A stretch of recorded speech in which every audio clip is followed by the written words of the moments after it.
Добро найдо. Що кажете за ракията? Как оде? Я пробвам я дали ви още да тече. Как не пиете вие ракия? Не пием. Аз я пробвам сал, не пил. И аз помисля, ки се опукате. Ки се опукаме, как не, аз се опукам. И как оде ракията? Колко степена ќе да правите?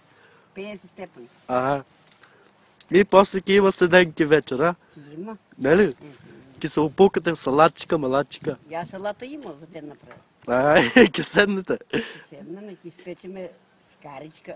Нели? Кяпнеме. Кяпнеме. Ке пиенеме по некоя пресна. Ага, чашкичка. Ке пернеме, нели?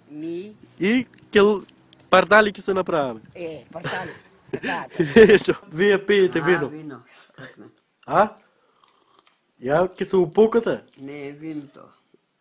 Не е вино. Дигаш на чашата, на младите викаш да не пиеме. Младите какво пиете? Айде да пие рекичките. Как и ти вино цървено пиеш?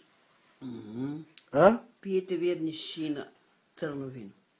Па и това църно, я го. Здравожило. Тай глушто прави ли бела? Праве, бащата ми ги изеде за шоу и бя за себе. И некна малко почнала на един. Вчера ка видех, тия сито половин ти ги издел. Викам сега, кратката яде. Само ќе оставам два за себе. И дори ги там на ниското. Викам, тук нема да ги яда. Покрия ги там кај френките што са, издел. Сега викам, што да правам? И я още дневно оставих. Един изрони го на кокошките. И сега да го опукам. Турам рекия. Как го глушто? Ќе го опукам. От рекия, я вараме рекия и ќе го турам налево, нека яде. И што ќе му биде? Нека се опука.